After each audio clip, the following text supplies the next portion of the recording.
Hi, everybody, and welcome. It's nice to see so many people here.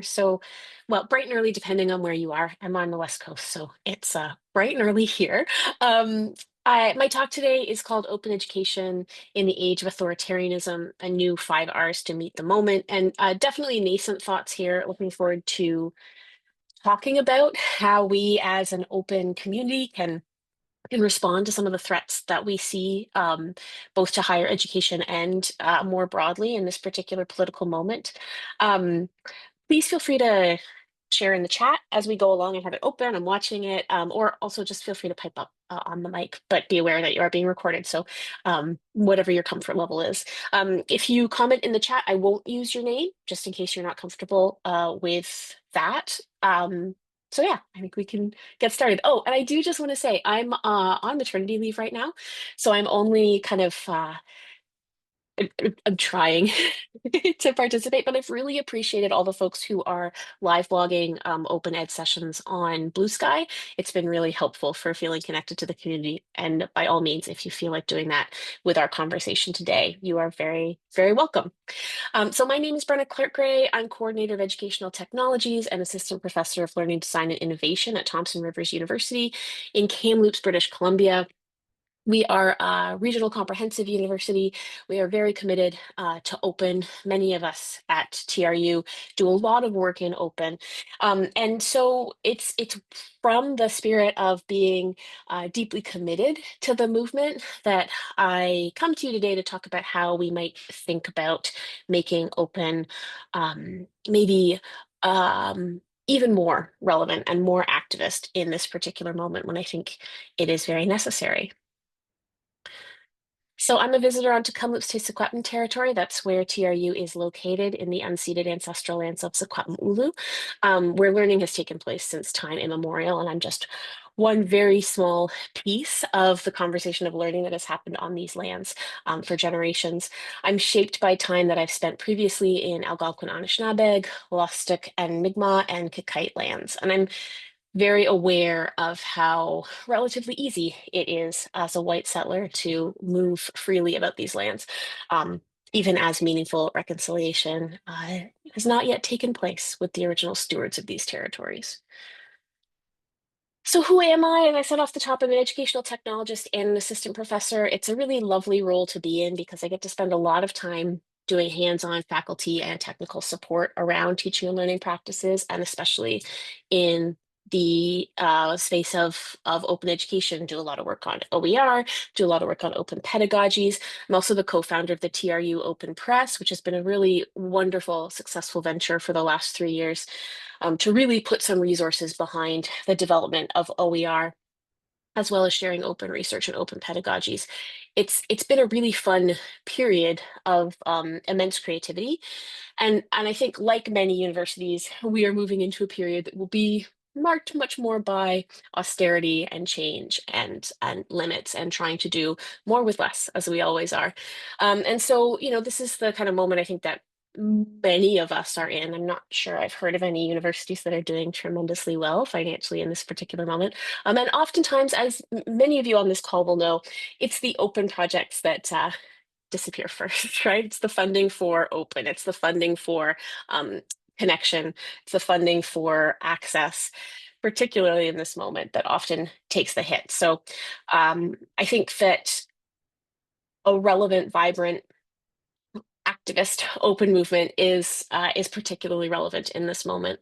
I'm both an open enthusiast and an open critic. I think sometimes the ways we have done open in the past, and often, I came into the open movement truly with a belief that, like, if it's open, it's good, right? And that open access is an inherent and unimpeachable good, and that everything should be open, and that knowledge wants to be free. And I've learned that some of those perspectives are harmful, and so I've come to maybe take a more tempered stance in how we approach the sharing of knowledges, and we'll talk a bit about that today. I am a passionate advocate for CCSANC, which is, I know, a controversial stance sometimes, but I'm really a big believer, particularly that public institutions, that the work of public institutions should not be, created to enrich private industry, which is so often what happens, right? There is so much money transfer in the guise of educational innovation that happens from our public institutions to private companies. So that's why NC is really important to me personally. And as I said off the top, I'm a person on mat leave. This is my first conference in a really long time and only my second talk. So I apologize in advance for the rambling that is sure to occur today.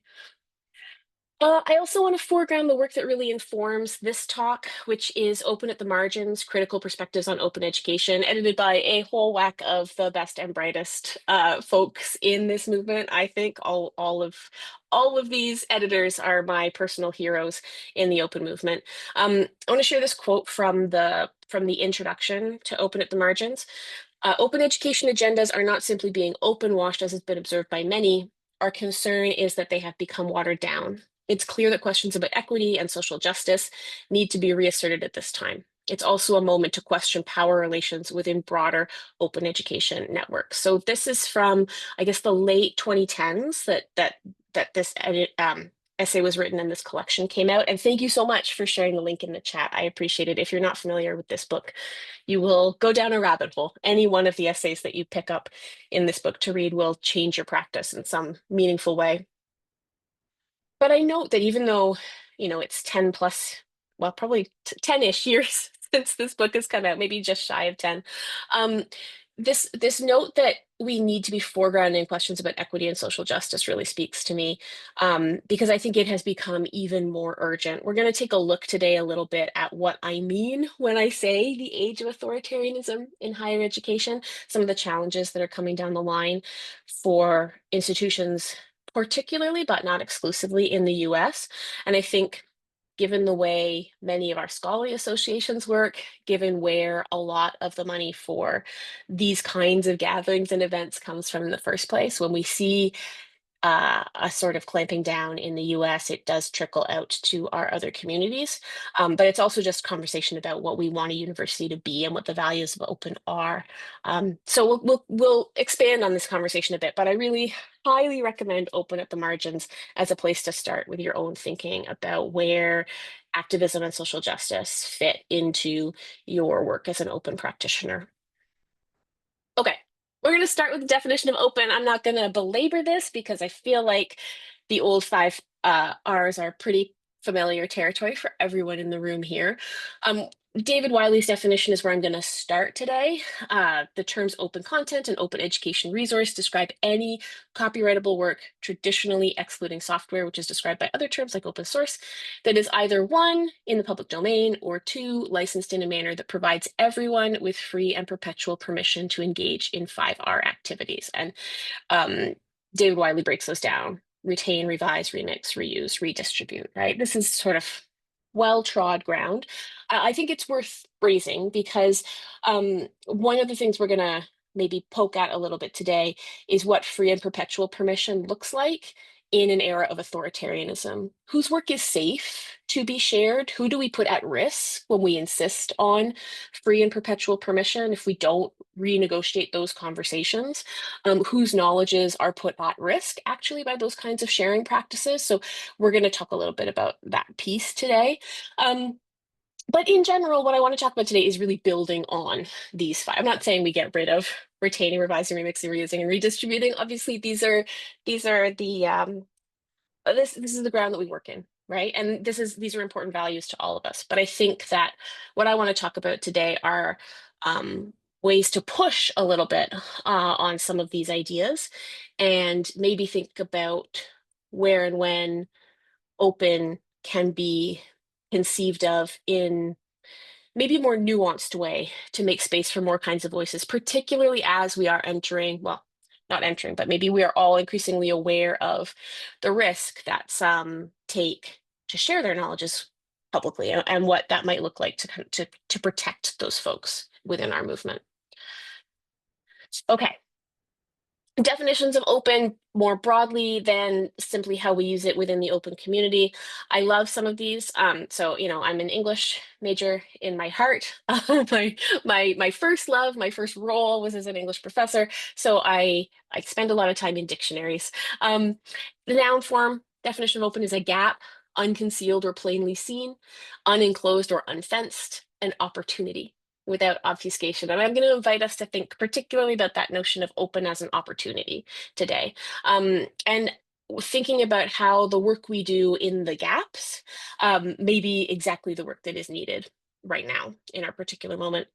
Some great adjectival forms. I love the multiplicity of definitions and how specific they can be, right? We've got things that maybe we don't want to connect to open, right? Maybe we don't want, say, definition 3C, designating a prison or other institution with minimal restriction on the movements or activities of the inmate. Like maybe we don't want to think of open as just an open version of prison, for example, right? Where the walls are still highly constricted, where we have to exist within a very defined framework. I like definitions more like 24, exposed to the mind and brought to light, evident, plain, clear, and easy to understand. And 28, not restricted to the few, generally accessible or available, such that anyone may use it, share it, or take part in it. And I think 28 is really the ethos that many, if not most of us, bring to open.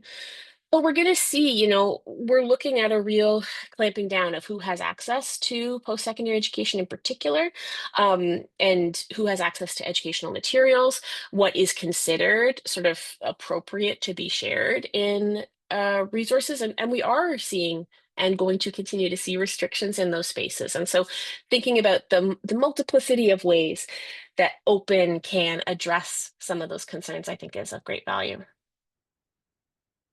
All right. So I'm gonna the sort of I think elephant in the room of any session like this is, well, is this authoritarianism? Are you just doing some woke fear mongering? My definition of authoritarianism, way I'm going to move forward today, is looking at authoritarianism as the rejection of political plurality, a strong but typically ill-defined or shifting central power, political legitimacy based in appeals to quell societal problems, right? So, we're going to reduce crime by cracking down on illegal immigration. It's just one like totally hypothetical example to pull out of the air. Suppression of anti-regime activities, looking at what is on the table for protest responses right now is a good example of that maybe. And reductions in both civil liberties and adherence to the rule of law. So on the one hand, individuals have fewer civil liberties, access to fewer rights, and suddenly the folks in power don't see the rule of law as being like super important. So we might think of things like due process and whether or not those are of value as a piece of that conversation.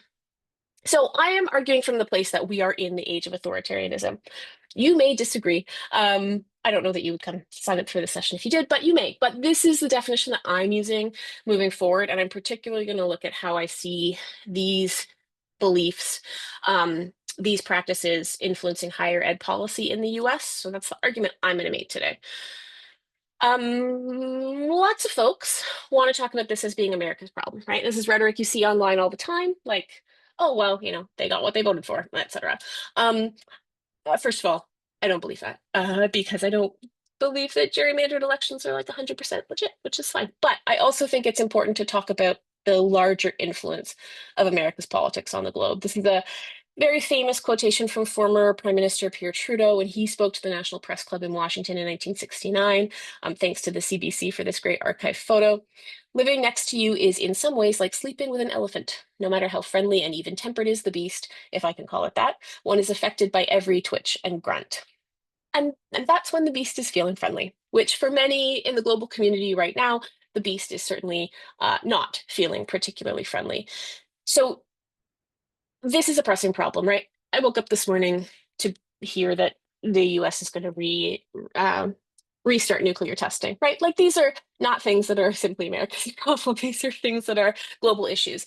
And it's easy to see that, I think, in the global context of things like weapons arsenals, etc. I think that we maybe don't always think about the outsized influence that American higher education policy has globally. And particularly when we look at things like moves to limit international students to sort of hive US higher ed off from global conversations and global conversations and global movements like open. I think these are things we should all be concerned about. We should all be aware of. Also, like many of us who don't live in the US, our scholarly associations are based in the US. Most of our conferences, our big conferences, are often located in the US. A lot of the funding for research is at least in some way connected tangentially to some of these programs that are now facing cuts in the US. So I'm sure everybody here understands the interconnected nature of higher ed, but I obviously don't see this as just America's problem. Also, just any opportunity to use old footage of um, our former prime minister makes me laugh. I don't know. There's something about him. I just think he's funny. Anyway, it doesn't matter. Okay, universities and the Authoritarian Project. So these are current executive orders that impact higher ed. So limiting funding for programs and research reflecting DEI values, threatening accreditations of institutions who maintain DEI practice. DEI meaning diversity, equity, inclusion. I know different folks in different parts of the world use different terminology, but that's what we're talking about here. Constraining student protest, especially regarding Israel's war in Gaza and how student protesters are being treated, as well as law enforcement on campus and its role. Limiting international students and hiring of international faculty, including banning entry of students and faculty from specific countries. Limiting access to public service loan forgiveness programs. Revoking all grants related to research on DEI, gender, sustainability, or critical approaches to foreign policy. Steeply capping indirect costs for NSF and NIH-funded research and limiting other grant drawdowns, limiting life sciences research in areas like gain of function, framing how scientific research is to be undertaken, right? This particular set of value statements that we're seeing, like we're going to talk in a minute about the compact with American universities and what that might look like. A very insistent and eager removing of ethical frameworks governing AI use in public institutions. And I'm going to say a lot of controversial stuff today, but one of the things that we will get to is how AI functions very much as a useful tool for the Authoritarian Project. So stay tuned for that. And then forcing alignment of discretionary grants with White House priorities, including perspectives on non-binary, gender, immigration, or a very broadly framed in one executive order notion of anti-American values. Now, these are at different stages of being contested through various court challenges across the US. But these are all items that come out of the executive orders that clearly have a direct attempt to change the work of universities and to demand that they fall in line with a particular ideological vision of what the US is. Now, research is always ideological, right? Like we are always working within our contexts. There is no sort of magical, mystical, neutral context in which to do the work we do in whatever discipline we work in. And we all have values that we bring to our work. But to be so explicitly asked to align, particularly with a government perspective on what research should be and how it should be conducted, I think is a fairly new place for lots of us to be. Haven't experienced this kind of overreach before. So the Compact for Academic Excellence in Higher Education, 9 universities have been invited to sign the compact. Now, I will say off the top that 7 universities have outright refused to sign. They have gone on often to make separate deals with the White House, which do involve some of the requirements from the compact. However, we are seeing other universities like offer to sign on. Everybody loves to comply in advance. Super fun. So the goal of the compact was that these 9 universities would be given preferential federal funding. With the long-term goal to be only to provide federal funding, and that includes federal student loans to universities that sign on to the compact. So the compact includes things like no DEI policies for admissions or hiring processes. Entrance standards must use standardized testing. That one just gives me the creeps. Political views from staff and faculty are prohibited. Closure of departments that, quote, purposefully punish, belittle, and even spark violence against conservative ideas. Gender defined by reproductive function, international students capped at 15%, and there's also a separate maximum of 5% from any one individual country. Graduate earnings must be disclosed by program publicly. And finally, tuition waivers for hard science programs. So that's only for institutions that have endowments over a certain level. I think it's like 2 billion maybe, like it's for the big guys. But interesting where we're seeing waivers targeted, right? We want more hard science graduates fewer of those annoying humanities folks, right? Oh, and there's conversation in the chat about, pressure from some legislators, pressure. I've also seen examples of pressure from individual board members at individual universities to sign on to the compact. So it is certainly gaining traction with some circles, particularly folks who were already maybe concerned about what ideology was present at post-secondary universities. Okay, so that's the compact for higher education. Some universities have struck their own deals separately with the administration, most notably Columbia, UVA, Brown, and Penn. Of these, I know for sure Penn and UVA were invited to the compact. I'm not sure about Columbia and Brown. So, some of this is like happening in parallel or in conversation with the compact. Colombia agreed to make a direct payment of the government for of $221 million. So I mean, that's okay. I guess we're doing that. Expulsions and degree revocations to pro-Palestinian protesters, providing admission data by race to the federal government. This is something that the federal government is currently very interested in as a way of dismantling affirmative action programs. Expulsion of student union leadership, allowing ICE and Homeland Security agents on campus, ensuring international students are committed to American culture. And there's a whole thing for Columbia about like sort of an acculturation program for international students coming to the US, and maintaining a campus police force with arrest powers. This is very important to the federal government that students are able to be arrested by those campus police forces, that they are not simply sort of peacekeeping, so to speak, forces. University of Virginia agreed to the cessation of their DEI practices and quarterly compliance reports. There's fewer details out about the UVA one.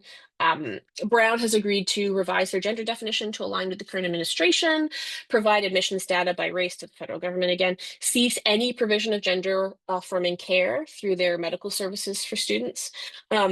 Conduct a mandatory campus climate survey. This campus climate survey is particularly interested in questions around sort of Israel-Gaza protesting and the safety of students. But it's all written with a particular lens of curiosity about anti-Semitism on campus and not about about Islamophobic perceptions on campus. And then finally, a consent to compliance visits to ensure the cessation of DEI policies.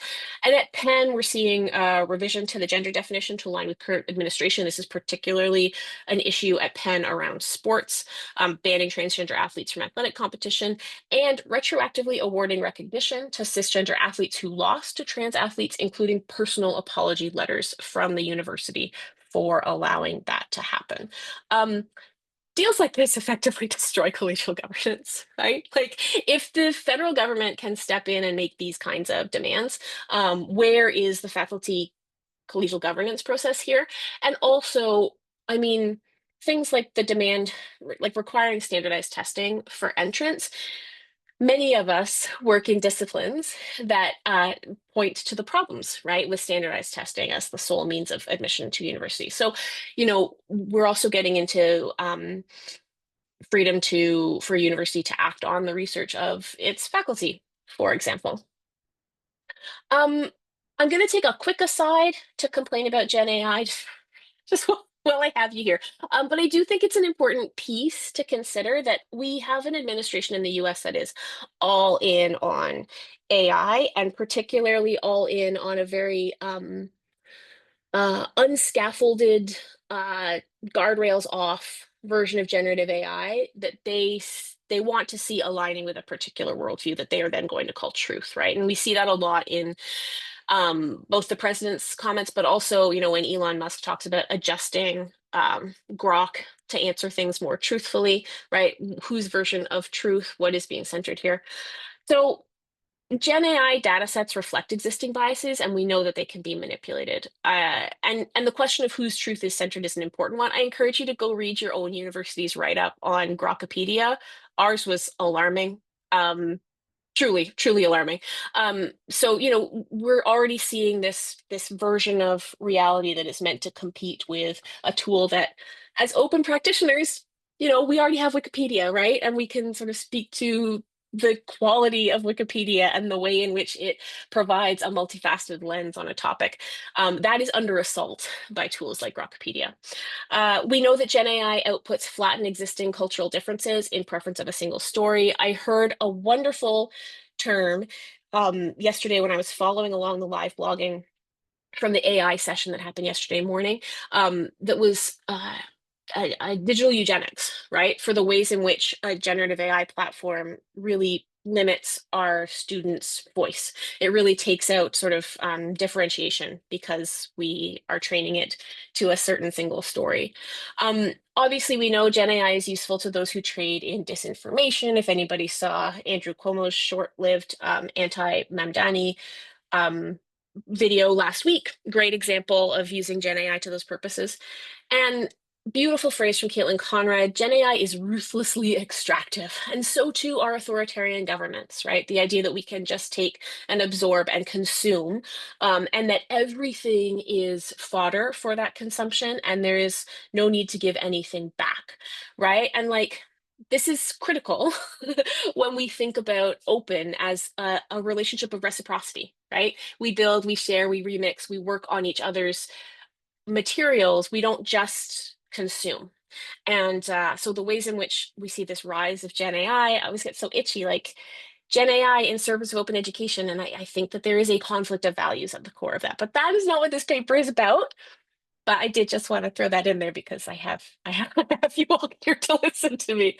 Okay, open means well. I do believe, obviously, at its core, that open means well. This image is from Carolyn Sinkinson, The Values of Open Pedagogy. Like, these are great things. Our core values: access and equity, community and connection, encouraging curiosity, emphasizing responsibility, encouraging active participation in learning. Like, these are all excellent values. And so when I talk today about revising our thoughts on what those 5 R's are, or maybe expanding our notion of what those 5 R's are, I'm not saying we need to undo the good work of open up to this point. But I do think there are some places where we need to ask questions about how to best serve these values in an era of increasing, I think, increasing complication around who is safe to share their work, and how that may be welcomed or understood or represented to an administration that's pretty hostile to a lot of these values right now. Open hasn't always been just, and I think that this is really critical, a really critical piece. And it was interesting because, this was in my synopsis, and it was the thing I got the most questions from the peer reviewers about, like, what do you mean by saying that open hasn't always been just? Isn't open always already just? And that is a perception that I came to the open movement with. So I'm going to give a few considerations to suggest. So, think about traditional knowledges that are not intended for use by just anyone, making their way into an OER and being replicated, right? So I'm thinking about the ways in which particular Indigenous nations think about who holds specific knowledges and who has access to making use of them. Well, once they filter their way into an OER through someone's project, maybe through a not particularly nuanced or sensitive approach to handling that material, if we stick to a very rigid definition of those 5 R's and it becomes replicable in perpetuity, we are doing some harm there. Another example: works produced with the expectation of a small or a niche audience being repurposed for an open one. There's a great example in that Open at the Margins book, a chapter that moved me deeply, that deals with women who had posed in a small, I mean, it's like nude posting, like they posed nude for a small magazine that had a very small and niche circulation. And then one day someone thought, like, oh, well, this is like an important part of feminist publication history. We should make it open and searchable to anyone. Well, okay, but not everybody who posed in that, maybe no one who posed in that, ever anticipated that that would be the reach of the magazine, and certainly did not consent to it. Okay, so now are we actually doing some violence by deciding that that material is owed to open? And finally, I think right now we really need to be thinking about who can safely be open, right? Who is not at open ed? Who could not safely travel to Denver this year, right? What disciplines, what programs, what teaching specialties, what identity categories put themselves more at risk by committing to open, right? For whom is the option to open out a classroom or a teaching practice actually a dangerous one, right? And I think thinking about the absences, thinking about who isn't feeling able to be in our spaces is a really important piece of the conversation about open and justice. Open can be a net good. It is not necessarily an unimpeachable good. And I think if we come to it from that premise, from that perspective, from that belief, then we can make more nuanced and careful choices about how we engage with work and how we perpetuate the open work that we are already engaging with. So I want to talk a bit about the history of missing equity. So my peer reviewers asked repeatedly, like, what is this history of inequity that you're getting at? Which I mean, it's not a criticism of them, it's criticism of my proposal writing skills more than anything. But here are some more examples. So what if an OER is rehomed from a perpetual open repository to something that the creator has ethical qualms with? And I'll give you a really great salient example of that. When all of the OER hosted at Lumen found their way to Course Hero a couple years ago, right? I had faculty who were horrified because the links just got updated. So they were sending their students to their textbook that lived in Lumen, or they thought they were, and finding out that their students were actually like hanging out in Course Hero. And they felt really strongly that that was like, that it was seen by the students as an endorsement of Course Hero. Like, my textbook lives on Course Hero. Why would I not then click through and ask for some studying materials, which, depending on the terms of your classroom, may or may not be a good choice for that learner, right? What if a text enters the public domain without the consent of the original contributors, who may or may not have intended their work to persist? So, obviously, there's the larger question of things entering the public domain after a certain period of time has passed. Okay, but not everyone has the same facility or understanding of that framework. And sometimes things find their way into the public domain because, right, like, so the example of the magazine, right? So the copyright holder there would have had to have given permission for that to happen. But oftentimes the the work within that is not, that copyright is not held by that person anymore. So what if they didn't intend that work to persist? What if that work is something that is, maybe hypercritical of a particular aspect of political life that is now under scrutiny, right? And then finally, what if a learner has their work appropriated or stolen by someone and then they change their mind about contributing to an open project? So we often have this conversation with learners when they're contributing to open pedagogy projects.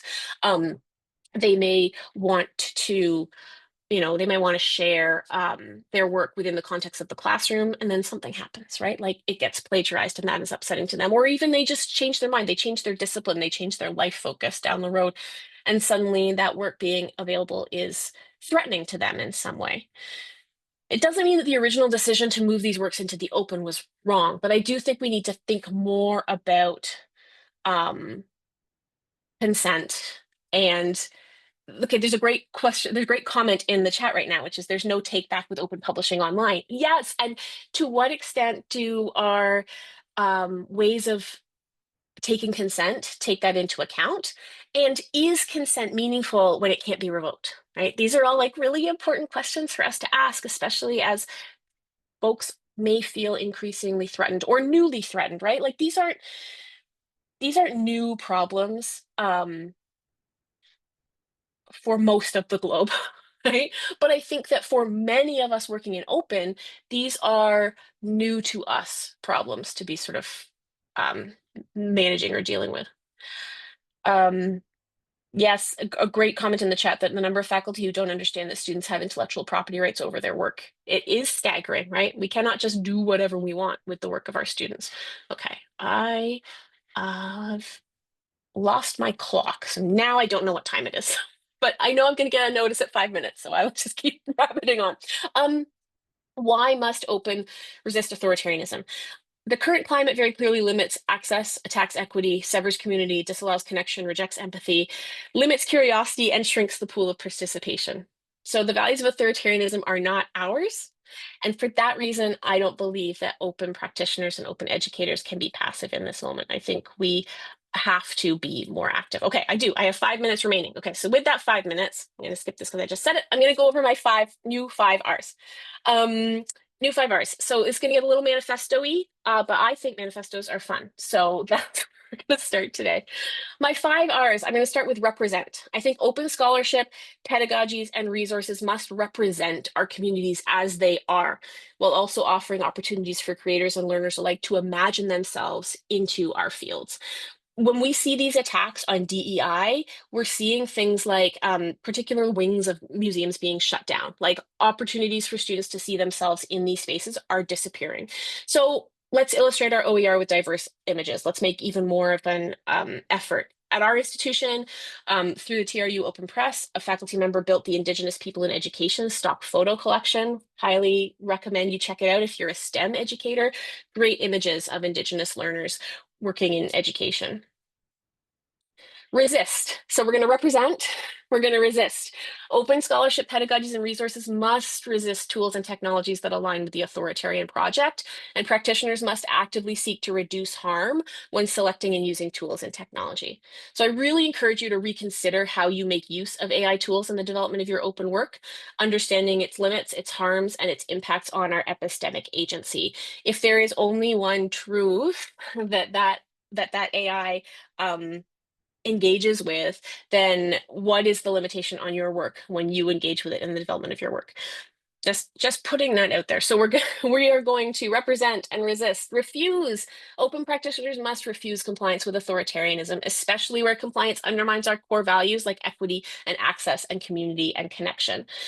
For example, I'm already hearing anecdotal reports surfacing about creators being asked to remove content like references to trans and non-binary people, discussions of birthright citizenship, references to America's history of oppressing minorities. We need to be ready to refuse to comply.